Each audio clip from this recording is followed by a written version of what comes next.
किलागेट पर 20 दुकान और मकानों को ध्वस्त करने के बाद मौके पर पहुंचे ऊर्जा मंत्री प्रद्युम्न सिंह तोमर जनता को मनाते नजर आए। 1.5 साल से निवेदन कर रहा हूं कि जिला प्रशासन के साथ मिलकर बीच का रास्ता निकालो।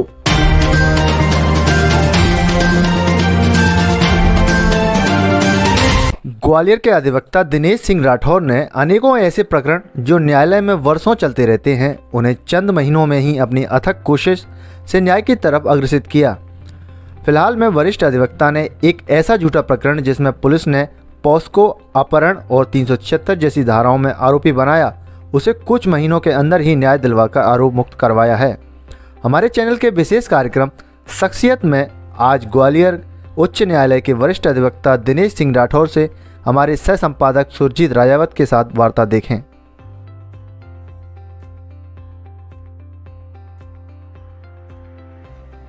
नमस्कार, मैं सुरजीत राजावत आपका खास शख्सियत कार्यक्रम में स्वागत करता हूं। तो आज हमारे साथ एक ऐसे शख्सियत हैं और ऐसे समाज सेवी हैं साथ में, जिन्होंने काफ़ी लंबे समय से ऐसे कार्य किए, जिन्होंने अपनी खुद में एक पहचान बनाई है। साथ में ऐसे कार्य भी किए हैं, कार्य के साथ साथ वकील भी हैं, उसके साथ साथ ऐसे कई केसेस उन्होंने सॉर्ट आउट भी किए जो कि पूर्व में अगर देखा जाए तो सालों इंतज़ार करना पड़ता था। आज हम देख रहे हैं कि कुछ दिनों और कुछ महीनों में उनके द्वारा कई केस ऐसे सॉल्व किए गए। उसी के चलते हुए आज हम उनसे चर्चा करेंगे और उनसे जानेंगे, चूँकि कार्य ऐसे हैं कि जो सालों लंबे समय तक पेंडिंग पड़े रहते थे, आज कुछ महीनों में इन्होंने कार्य को पूर्ण किया है और कुछ लोगों को न्याय भी दिलाया है। और उनसे भी हम आपको चर्चा कराएंगे, उनसे भी आपकी रूबरू कराएंगे। साथ में हमारे साथ में दोनों जने बैठे हुए हैं, साथ में वकील साहब भी बैठे हैं, उनसे हम चर्चा करेंगे और उनसे जानेंगे शुरुआत कैसे की और कहाँ से की और क्या नाम है।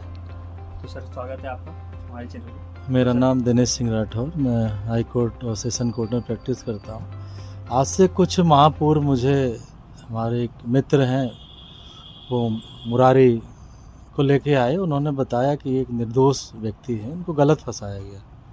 तो मैंने जब इनके प्रकरण का अवलोकन किया तो मैंने वाकई पाया कि ये निर्दोष है, उसको गलत फंसाया गया है, गरीब है।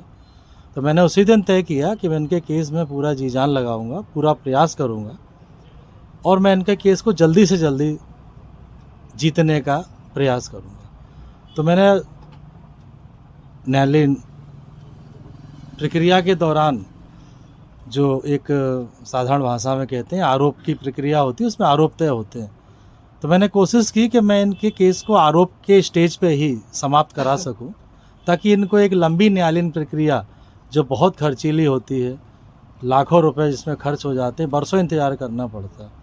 तो मैंने प्रयास किया और न्यायालय को ये समझाने का प्रयास किया।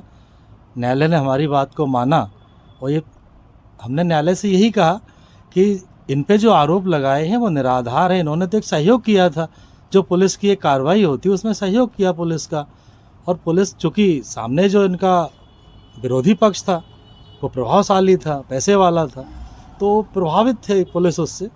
तो पुलिस ने इनके खिलाफ जो आरोप न्यायालय में पेश किए, हमने जो न्यायालय को जब समझाया तो न्यायालय ने हमारी बात पर सहमति जताई और इनके खिलाफ जो पॉस्को एक्ट है और 376 का जो और 363 जो अपहरण का केस होता है, उनको साबित नहीं माना। उनको प्राथमिक स्टेज आरोप पर ही इनको आरोप से मुक्त कर दिया और इनको दोष मुक्त कर दिया। जैसे सर देखा है हमने ज़्यादातर कि जब न्यायालय में बात पहुंच जाती है तो आदमी ये समझता है कि सालों साल हमारा ये यहाँ पर आना जाना और ये सारी चीज़ें, तो कहीं ना कहीं आपसे पता चला कि क्या है कि जो आज के टाइम में एक कहावत बनी हुई है कि सफ़ेद कोट और काले कोट के चक्कर में अगर कोई फंस गया तो वो समझ लो उसका जीवन तर गया। तरने का मतलब है कि लंबे तक खिंच गया कहीं ना कहीं जाके। आज के समय में हम देख रहे हैं जिनकी बात आप कर रहे हैं तो वो कहीं ना कहीं आर्थिक स्थिति से बहुत कमज़ोर हैं और ग्रामीण क्षेत्र में रहते हैं। और क्योंकि ग्रामीण क्षेत्र का आप भी हम भी सब लोग समझते हैं कि किस तरह से रहन सहन है और किस तरह से जीवन यापन करते हैं। तो ऐसे में आपने इतनी जल्दी ये केस को सॉर्ट आउट किया, तो क्या शुरू में क्या दिक्कतें और क्या फेस करना पड़ा आपको? देखो, समाज में हर जगह अच्छे और बुरे लोग आज भी हैं और जो ईमानदारी जिंदा है उसी से ये समाज और दुनिया जिंदा है। तो अच्छे लोग भी हैं। मैंने तो अपना एक प्रयास किया और मुझे लगा वाकई इस केस को पढ़ने के बाद मैंने ये पाया कि ये व्यक्ति वाकई निर्दोष है। तो मैंने थोड़ा प्रयास किया अपना, बकाया इनका भाग्य था, हमारी जो योग्यता थी, अपने कोर्ट को समझाने का प्रयास किया। खुशी इस बात की है कि जज महोदया ने हमारी बात को समझा और इनको दोष मुक्त किया। शुरुआत में इनसे आपकी मुलाकात कैसे हुई? एक बंटी लहरिया करके हमारे मित्र हैं जो हम पे बहुत विश्वास करते हैं, उन्हीं के माध्यम से आए थे और उन्हीं के माध्यम से हमारी इनसे मुलाकात हुई। तो क्या माने कब आपके पास केस आया और स्टार्टिंग में आपके सामने किन किन मुसीबतें मतलब आपके सामने आई, क्या प्रयास किए और उनके बाद कैसे आपको कितने समय लंबा समय लगा या शॉर्ट टाइम में आपने केस को हासिल किया? ये लगभग 2021 के सेकेंड और थर्ड मंथ में ये केस मेरे पास आया। तो मुसीबत तो इनको ज़्यादा वाकई थी क्योंकि इनकी पत्नी बहुत परेशान थी, बच्चे को इनको पहले से ही उसमें गलत रूप से फंसाया जा चुका था, तो ये भी बहुत परेशान थे। तो इनकी परेशानी को देखते हुए मैंने एक प्रण लिया था कि इनके केस को मैं यथाशक्ति कम से कम समय में कोर्ट से समाप्त कराने का प्रयास करूँगा। खुशी इस बात की है कि मैं अपने प्रयास में सफल हुआ। जैसे ये केस तो चूँकि आज के समय में देख रहे हैं आए दिन इस तरह की समस्याएं सामने करनी पड़ रही हैं और कई ऐसे निर्दोष लोग होते हैं, कुछ ऐसे होते हैं जो दोषी होते हैं लेकिन निर्दोष सिद्ध हो जाते हैं। ऐसे में इस तरह के जो केस हैं आपके पास जैसे आते हैं तो किन विचारों के साथ आप केस करते हैं? मैं कोशिश हमेशा यही करता हूँ कि अपने पक्षकार के संग न्याय कर सकूँ।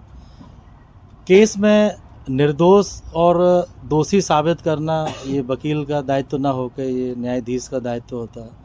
वकील को हमेशा अपने पक्षकार का एक जो डिफेंस होता है, जिसको हमारे भाषा में कहते हैं, वो न्यायालय के सामने रखना चाहिए और जो निर्दोष करने के बिंदु हैं और जो कानून है जिनसे मदद उन निर्दोष बिंदुओं को साबित करने में मिलती है वो न्यायालय को बताना चाहिए। और उम्मीद रहती है कि न्यायालय हमेशा न्याय करता है। परिस्थितियाँ और गवाह विपरीत हो सकते हैं लेकिन न्याय आज नहीं कल प्राप्त होता है। मैंने ही वही किया। बस मेरे केस में ये हुआ कि मुझे न्याय जल्दी मिला, इस बात की मुझे अधिक खुशी है। तो कहीं ना कहीं मैं देखता हूँ कि आज के समय में जो प्रशासन में जो लचीलता बनी हुई है किसी कारण से, तो उसके कारण से भी इस तरह के कई केसेस सामने आते हैं इस तरह के लिए, तो इनको लेके आप क्या कहना चाहेंगे? मैं इस संदर्भ में यही कहना चाहूँगा कि जैसे ही कोई पुलिस के पास कोई व्यक्ति केस लेके जाए तो पुलिस का दायित्व ये बनता है कि वो उसी समय सामने वाले को दोषी न माने और उसकी निष्पक्षता से जांच करे। लेकिन अक्सर ये होता है कि पुलिस फरियादी पक्ष को ही मान के और एक आरोपी का पक्ष नहीं लेती। उसका परिणाम ये होता है कि वो व्यक्ति सालों बरसों न्यायालय के ठोकरें खाता रहता है, पैसों से बर्बाद होता है, आर्थिक मानसिक शारीरिक रूप से भी वो परेशान होता है।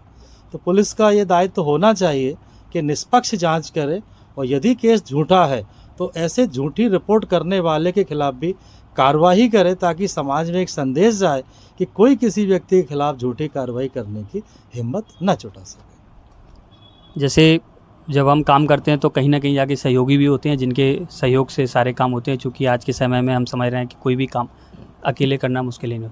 तो क्या लगता है जैसे आपके जो भी सहयोगी रहे उनके किस तरह की भूमिका रही होगी? इस कार्य में हमारे सहयोगी दीपक सिंह परमार, अंकित भार्गव, अखंड प्रताप सिंह, इन्होंने बहुत अच्छा योगदान किया। ये जब मैं इनको फाइल पढ़ने को देता था और इनसे कहता था इस फाइल में देखो कुछ ऐसा मिले कि अपन पक्षकार के साथ जल्दी न्याय कर सके, तो मुझे इस बात की खुशी है कि तीनों व्यक्तियों ने बहुत मेहनत की और मेरा भरपूर सहयोग किया। यदि ये मेरा इतना सहयोग नहीं करते तो संभव नहीं था कि इस लड़ाई को इतनी जल्दी मैं ख़त्म कर सकता था। क्योंकि आप वरिष्ठ हैं और काफ़ी समय आप कानूनी प्रक्रिया में हो गए हैं, आज कहीं ना कहीं जाके आपके जो नीचे हैं कह सकते हैं जूनियर भी हैं, तो वो भी कहीं ना कहीं प्रयास कर रहे हैं कि आप जैसे बनने का प्रयास कर रहे हैं, तो उनके लिए क्या शब्द कहना चाहेंगे? मैं उनको एक ही संदेश देना चाहता हूँ, कड़ी मेहनत करें, मेहनत से जीना चुराएं, सफलता उनको ज़रूर मिलेगी। वक्त का इंतज़ार करें, सफल वो ज़रूर होंगे। क्योंकि मेहनत का जो व्यक्ति होता है वो ज़्यादा दिन तक परिणाम से महरूम नहीं होता है। परिणाम से मतलब है लाभ और लाभ से मतलब है मेहनत, और लाभ आपको जब ही मिलेगा जब आप किसी पक्षकार का ईमानदारी से काम करेंगे, मेहनत करेंगे। मेहनत के बिना आप परिणाम नहीं ला सकते। तो मैं अपने अधीनस्थ जो हैं, दीपक हैं, अंकित हैं, अखंड हैं, इनसे यही अनुरोध करूँगा कि ये जी जान से जैसी अभी मेहनत कर रहे हैं ऐसी भविष्य में मेहनत करते रहे। और मुझे पूरा यकीन है कि सफल होंगे। उनका भविष्य बहुत सुनहरा है और बहुत काबिल हैं। मुझे पूरा इन पर फ़ख्र है। जिस तरह से हमारा ये भरपूर सहयोग करते हैं, इस तरह मुझे पूरा यकीन है कि इसी तरह ये मेहनत करते रहे तो भविष्य में ये बहुत अच्छे अधिवक्ता बन के निकलेंगे। तो कहीं ना कहीं इस तरह के केसेस हैं और जैसा कि वकील साहब ने बताया कि जो युवा पीढ़ी है वर्तमान में निकल के आई है, तो वो कहीं न कहीं जाके और अच्छा करने का प्रयास करेंगे। साथ में हमारे उनके सहयोगी हैं, जूनियर हैं हमारे साथ दीपक परमार, तो उनसे भी हम चर्चा करेंगे चूँकि इस केस में जो उनकी भूमिका रही बहुत सराहनीय रही। साथ में जब गुरु का शिष्य के ऊपर एक आशीर्वाद रहता है तो वो कार्य कहीं न कहीं जाके अलग ही एक दिशा में कार्य करते हैं और वो एक नया उमंग लेके सामने आते हैं। तो हमारे साथ में दीपक परमार जी भी हैं, उनके जूनियर हैं, काफ़ी अच्छी चीज़ें दीपक जी के बारे में बताएं, तो उनसे भी हम थोड़ा सा चर्चा करेंगे। तो उनके क्योंकि केस में इनकी भी कहीं ना कहीं भूमिका रही है जिसकी वजह से। तो दीपक जी, पहले तो आपसे हम जानना चाहेंगे आपका नाम और पता और क्या करते हैं। मैं दीपक सिंह परमार मेरा नाम है। विधि व्यवसाय का मेरा काम है। गुले के मंदिर पर निवास है। इस केस में देखा जाए तो सर की अहम भूमिका है। उन्होंने इतना मार्गदर्शन दिया, उनसे हम आधी रात को भी फ़ोन लगाकर अगर पूछते हैं तो वो हमें मार्गदर्शन देते हैं। किसी चीज़ में कोई जैसे जजमेंट वगैरह है, सुप्रीम कोर्ट के लॉस हैं, जैसे हमें कुछ नहीं आता तो सर हर चीज़ में मदद करते हैं। सबसे अच्छी बात है सर के साथ से ही सर ने हमें उंगली पकड़ के चलना सिखाया है। तो जैसे आज केस मिला है, कहीं ना कहीं सफलता मिली है आपको। इससे पूर्व में भी आपको कई केस मिले होंगे, लेकिन मैं अगर समझूँ तो इतनी जल्दी केस में अपने पक्ष में जवाब आना तो कहीं ना कहीं एक सराहनीय पहल होती है। और जैसा कि वकील साहब ने बताया है तो ये केस और भी रहे होंगे, लेकिन इस केस में आपने क्या देखा और कैसे फील किया? इसमें जो अभियुक्त बनाए गए थे मुरारी जी को, उनको देखकर ऐसा लगता था उन्होंने बिल्कुल भी कोई अपराध नहीं किया है। और उनके साथ जो थाने में उनके साथ जो अमानवीय व्यवहार हुआ, जैसा कि उनने बताया कि मुझसे पैसे वगैरह भी लिए गए थाने में और काफ़ी चीज़ें उनने बताई, तो मुझे गलत लगा। और मुझे लगा कि इस केस में ज़रूर कुछ ना कुछ ऐसा है, लूप होल्स हैं जो पुलिस ने छोड़े हैं, उनको हमें पकड़ के न्यायालय में उसको रखना चाहिए। और सर के मार्गदर्शन से हमने उस चीज़ को रखा न्यायालय में और न्यायालय ने वह बात हमारी मानी और आज उसका परिणाम ये है कि बहुत जल्दी उनको आज न्याय प्राप्त हुआ है। तो पूर्व में भी कहीं ना कहीं आप सामाजिक कार्यों में गतिविधि निभाते रहे, तो ये भी कहीं ना कहीं जाके ऐसे लोगों के प्रति आपने सक्रियता दिखाई जो कि कहीं ना कहीं जाके वकीलों के अंतर्गत मैंने जो एक चीज़ नोटिस करी है, चूँकि कहना नहीं चाहिए पर कहीं ना कहीं ये केस जो होते हैं वो थोड़े से लंबे खिंचे आते हैं किसी कारणवश, जो भी रिमोट से, लेकिन फिर भी आपने इतने शॉर्ट टाइम में उनको आज ये सफलता दिलाई। तो क्या विचार रख के आपने ये सर किया? देखो, केस आता है हमारे पास तो सबसे पहले हमें ये सोचना चाहिए कि हमें न्याय कैसे दिलाना है अपने क्लाइंट को। अगर कोई पक्षकार आता है तो बहुत उम्मीद लेकर हमारे पास आता है और वो सब कुछ हमें भगवान समझता है, हमें भगवान का दर्जा देता है सबसे बड़ी बात। तो इसको देखते हुए हमें सभी अधिवक्ताओं से एक ही चीज़ की उम्मीद रखना चाहिए कि सभी अधिवक्ताओं को ईमानदार होना चाहिए और अपने कर्तव्य का बिल्कुल निष्ठापूर्वक पालन करना चाहिए, क्योंकि उनका विश्वास हमारे ऊपर अटूट रहता है। अगर आज हम उनके प्रति कुछ गलत करेंगे तो उनके साथ भी गलत होगा और कहीं ना कहीं ये न्याय नहीं होगा उनके साथ। और वो हमें चूँकि भगवान मानते हैं तो उस भगवान के पद पर रहना भी हमारे लिए गलत होगा। कहीं ना कहीं देख रहे हैं कि आज के समय में कई युवा पीढ़ी धीमे धीमे LLB की तरफ अग्रसित है, क्योंकि कहीं ना कहीं वो समझते हैं कि कुछ ही चीज़ें हैं जिनकी वजह से हम आवाज़ उठा सकते हैं या आम जन का सहयोगी बन सकते हैं। तो ऐसे युवाओं के लिए आप क्या कहना चाहिए? जो आज की युवा पीढ़ी निकल कर आ रही है वो बहुत ही टैलेंटेड है। जैसे उनकी इंग्लिश मीडियम है और जैसे उनकी रीडिंग करने की स्टडी है और भी काफ़ी चीज़ें। आज डिजिटलाइजेशन में हम देख रहे हैं कि जो युवा पीढ़ी है बहुत ही अपने आप को आगे रख रही है और आगे आने वाला टाइम यही है। और मोस्टली केसेस ऐसे आएंगे जो हम आगे देखेंगे कि जो युवा पीढ़ी है वो ज़्यादा से ज़्यादा मेहनत करके आ रही है और जल्दी से जल्दी उस चीज़ को समझ रही है कि ज़्यादा लंबे वक्त को और ज़्यादा लंबे केस को चलाना गलत है और जितना जल्दी हो सके उसको सॉर्ट आउट किया जाए। तो जैसे कि कहीं ना कहीं कोर्ट के आदेश भी हो चुके हैं, कुछ केसेस में बहुत जल्दी सॉर्ट के आदेश दे दिए हैं कि जल्द से जल्द उनको निपटाया जाए, क्योंकि लाखों फाइल्स जो है पेंडिंग पड़ी हुई हैं। तो आज देख रहे हैं कि कहीं ना कहीं कई ऐसे केसेस हमारे सामने हुए जो 6-6 महीने में उनके फेवर में केस आए। कुछ लोग जो गलत थे उनको आज सज़ा भी हुई है, कुछ लोग जेल में भी है। तो क्या लगता है जैसे जो आदेश हुए तो कहीं ना कहीं जाके वो उनका क्या लाभ पड़ेगा? सबसे अच्छी बात यह है कि माननीय सुप्रीम कोर्ट द्वारा ये आदेश किया गया जो 5 साल पुराने केसेस हैं उनको जितना जल्दी हो सके उनकी सुनवाई की जाए, क्योंकि वो अपने न्याय से वंचित हो जाते हैं। और अगर वो लंबा जितना केस खिंचता है तो कई बार देखा है कि जो पक्षकार बेचारा केस लेकर आता है उसकी मृत्यु हो जाती है और वो न्याय पाने से वंचित हो जाता है। और जिसमें वास्तविक जो अभियुक्त है उसको वो उसमें बेनिफिट ऑफ डाउट उसको मिल जाता है और वह बरी हो जाता है। इसलिए आज जो सुप्रीम कोर्ट ने जो 5 साल पुराने पेंडिंग केसेस को जल्दी से जल्दी लाने का प्रयास किया, वो बहुत ही सराहनीय है।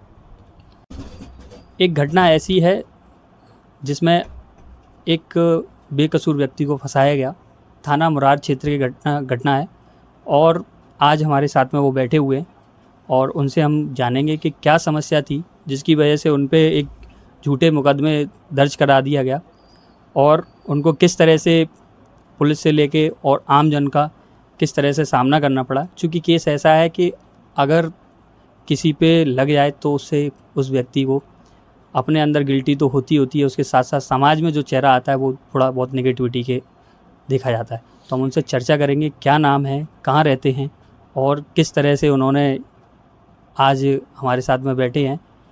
तो क्या नाम है आपका? मुरारी लाल परियार है मेरा नाम। पारसन गांव का रहने वाला हूँ। मुरार में मुरार का केस।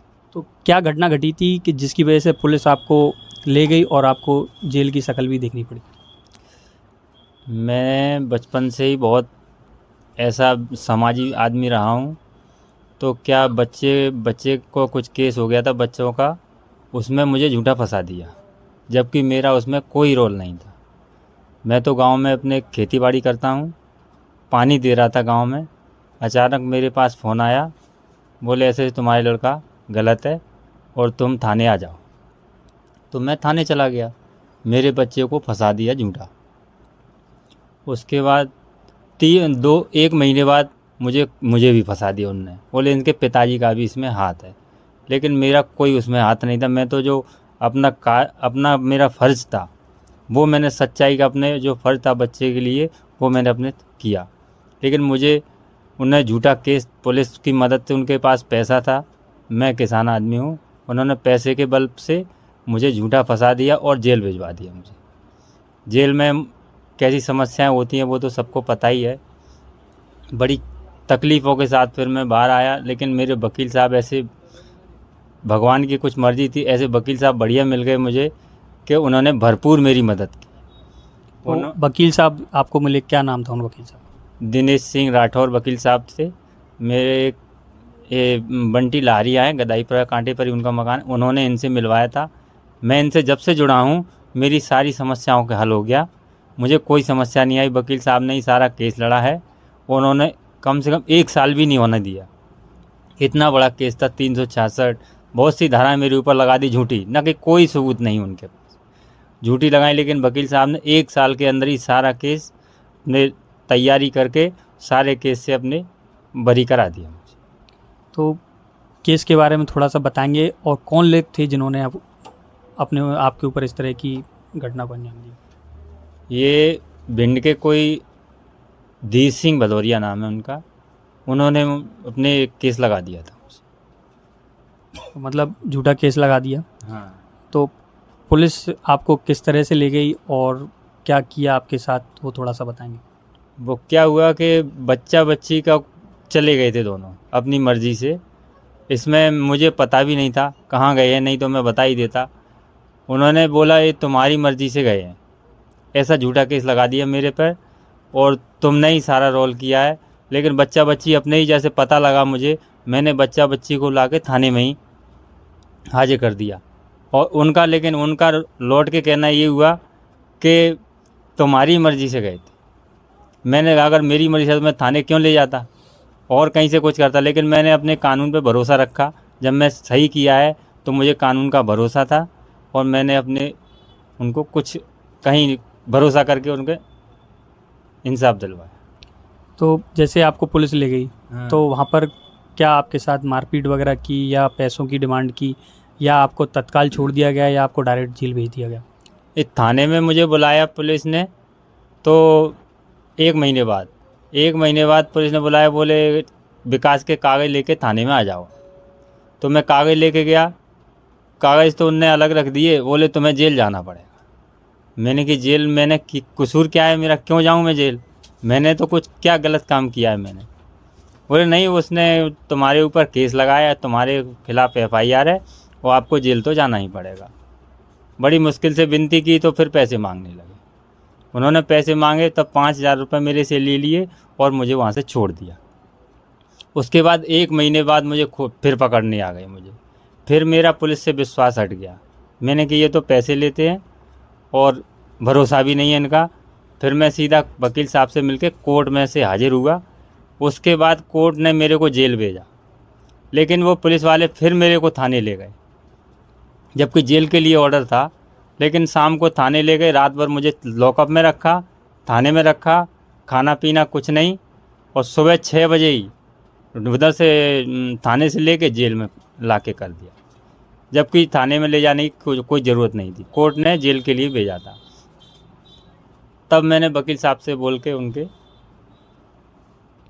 तो थाने में जब आपको ले जाया गया तो कोई मारपीट वगैरह उस समय आपसे की या आपको प्रताड़ित किया, कुछ ऐसा? गाली गलौज कर रहे थे, गाली दे रहे थे, माँ बहन की, बच्चों को भी गाली दे, घर वालों को भी गाली दे रहे थे।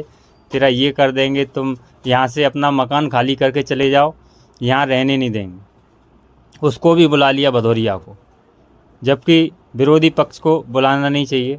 मेरे जो कार्रवाई आप कर ही रहे हो उसको बुला के उसके द्वारा गाली दिलवाई मुझे, और उसने भी बोला आपको यहाँ रहने नहीं दूंगा और यहाँ से आप खाली करके मकान छोड़ के चले जाओ। मेरा मकान है इधर बालाजीपुरम में, उसका मकान उसके थोड़ी दूर ही मेरा मकान है। लेकिन जब से ये केस हुआ है मुझे वहाँ पे रहने नहीं दे रहे। एक बार तो मेरे घर पे रात को चोरी भी हो गई, लेकिन मुझे शक है कि उनके और कोई मेरा दुश्मन नहीं है। मुझे शंका है कि उसी के घर उसमें चीज़ वत रखी थी, जेवर थे, पैसे भी थे थोड़े बहुत। सारा बकस टूटा पड़ा था, सामान बिखरा पड़ा था। मैंने रिपोर्ट करने उसी थाने में गया तो मेरी रिपोर्ट भी नहीं लिखी गई।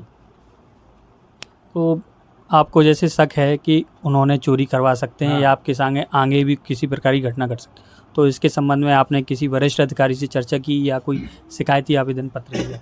अभी तो आवेदन, मैं सीधा आदमी, मुझे सोचता हूँ मैं लड़ाई झगड़े चाहता नहीं हूँ। मैं सोचता हूँ कि क्यों लड़ाई अच्छी बात नहीं होती, लेकिन इतना परेशान हूँ मैं कि मुझे मजबूरी में अब आवेदन देना पड़ेगा।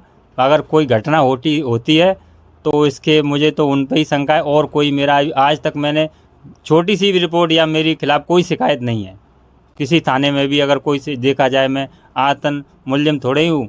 मैं इन लड़ाई झगड़ों से बहुत ही दूर रहता हूँ, लेकिन मुझे झूठा फंसा के ज़बरदस्ती जेल की सैर करवा दी। मेरी इज्जत इतनी ख़राब हो गई है इससे कि मैं समाज में बड़े शर्म के साथ जी रहा हूँ। तो जैसे आज आप पे केस लग गया है और आगे वो क्या गतिविधि करते हैं, तो जैसे आप थाने में गए, थाने में जिस तरह से पुलिस का रवैया था, उसके बाद आपको जेल भेज दिया गया। जेल के बाद जब बात पहुंचती है कोर्ट में, तो आज कोर्ट के जो फैसले से आप क्या लगता है कि कानूनी प्रक्रिया और कोर्ट की प्रक्रिया में कितना फ़र्क समझते हैं आप?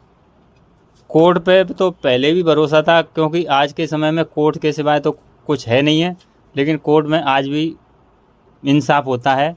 लेकिन पुलिस पे भरोसा तो कम रह गया है, आम लोगों का भी भरोसा कम रह गया है पुलिस पे। पुलिस वालों को आप कैसे भी दिल की बात अगर पूछोगे तो पुलिस वाले को बदनामी बताएंगे।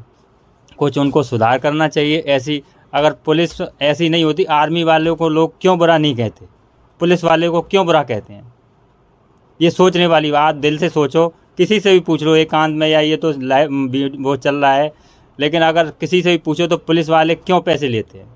पैसे से क्या काम हो जाता है? इतने ये सुधार होना चाहिए इसमें। पुलिस वालों से जनता डरती है, जैसा कि मैं डरा हुआ हूँ। आज मुझे इतनी परेशानी, आगे भविष्य में मेरे लिए खतरा भी हो सकता है, मेरे बच्चे को भी खतरा हो सकता है। अगर कुछ घटना घटती है तो इसके जिम्मेदार पुलिस वाले और वो विरोधी मेरा हो सकते हैं। तो इस तरह की जैसे आपके साथ घटना हुई, इस तरह से कई लोग हैं प्रताड़ित हैं, तो आगे इस तरह की गतिविधि ना हो, आदमी किस तरह सजग हो, तो उनके लिए आप क्या शब्द कहना चाहेंगे? उनके लिए मैं यही कहना चाहता हूँ, भगवान पे भरोसा करें, कानून पे भरोसा करें, अपने पहले से लड़ाई न लड़ें। मजबूरी में कुछ आदमी गलत रास्ता अपनाते हैं, तो इसीलिए गलत रास्ता अपनाते हैं कि उन्हें न्याय नहीं मिलता। उन्हें न्याय चाहिए, पुलिस उनकी मदद करे तो वो गलत रास्ता नहीं अपनाएंगे। कानून ऐसा नहीं है, कुछ सब लोग गलत नहीं होते, कुछ मजबूरी में भी गलत काम करते हैं। कुछ समय कानून में भी लग जाता है, कोर्ट में भी ज़्यादा चक्कर काटने पड़ते हैं, पैसा भी नहीं होता किसी के पास, तो केस भी हार जाता है पैसे के अभाव में। ऐसा नहीं होना चाहिए। मतलब समाज में अच्छी पुलिस को भी अपनी छाप बनानी चाहिए। मेरे साथ बहुत गलत हुआ है, पुलिस वालों ने बहुत गलत किया है, लेकिन कोर्ट ने मेरे साथ न्याय किया। 1 साल के अंदर ही पूरा केस वकील साहब ने सॉल्व कर दिया, हल कर दिया। मैं बहुत खुश हूँ। मेरा परिवार आज शांति की ज़िंदगी जीने लायक थोड़ा बहुत हो चुका है।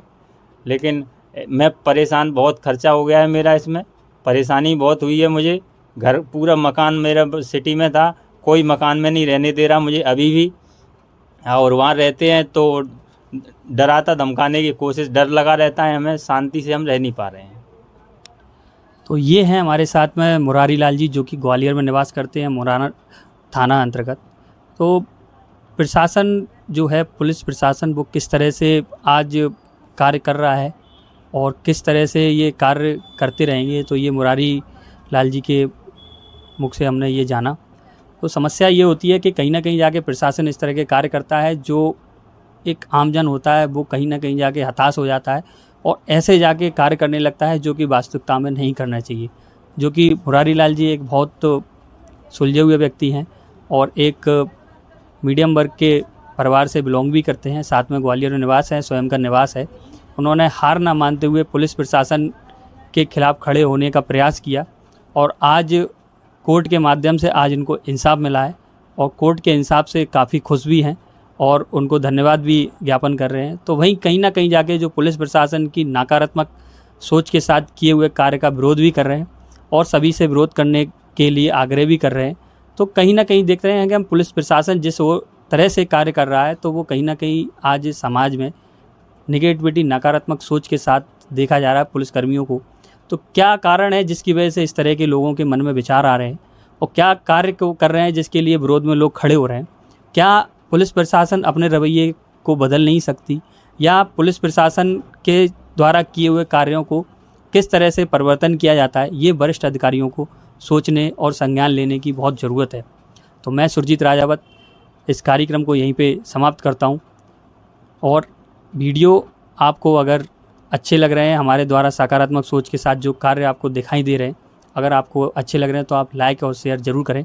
धन्यवाद। जय हिंद।